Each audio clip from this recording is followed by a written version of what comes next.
Yan, good morning guys. Yan, maaga ako naligo kasi hindi ko na-expect na magkakaroon ako ngayon. Kaya, yun, naligo na ako ng maaga. Then, ayan, nag-lotion na ako. Tapos, nag-serum din ako ng katawan ko kasi medyo may dry yung skin ko eh. Tapos, yan, nag-wads na ako kasi nanonood yung aking baby na si Rowan. Ami, ng pabirutin niya ang Cocomelon. Tapos, yan, nagwawalis lang ako. Tapos, nililikit na mga kalap nila. Tapos ko, ang sobrang kukulit na mga bata. Pero di ba, yung ganun nga talaga yung sinasabi niya na mas okay daw yung makukulit kesa matamlay yan. Tapos ngayon, yan, hiniwa-hiwa ko lang yung red ribbon na cake. Parang sa may cake bar na ano, parang fudgy bar ganun. Eh, hindi naman niya nagustuhan. Kaya, sabi niya, kay Ate Riley na lang daw ibibigay yung cake na binigay sa kanya. Kaya ngayon, ang ate niya ang kumain. Pasabi ng ate niya masarap daw. Si Riley kasi mahilig kasi yan sa chocolate kaya ngipin niya bungi.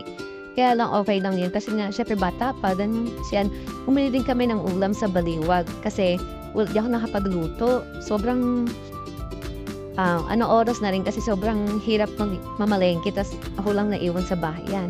Kaya yan, kasama ko si Rowan bumili ng ulam.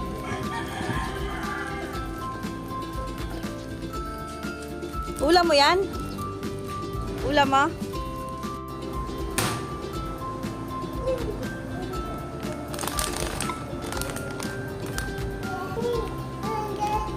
Just chicken po. Chicken, wait. Yung sa mga aircon, mainit eh.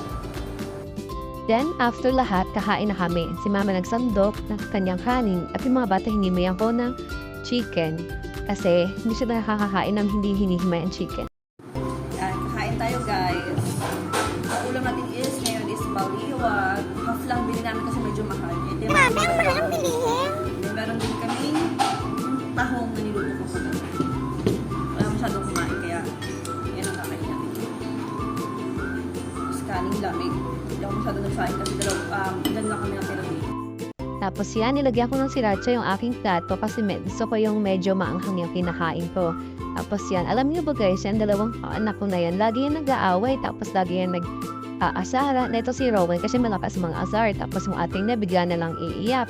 Kasi yung baby ko, si Riley, medyo talagang iyakin talaga siya. Tapos ito si Rowan, napapalapang, kala mo naman, napakalaking tao. Kaya yung tatay niya, sigaw ng sigaw pag pinapagalitan siya. Kala mo, lapi ng kaaway. Tapos yan guys, yan paubos na yung kanin ko.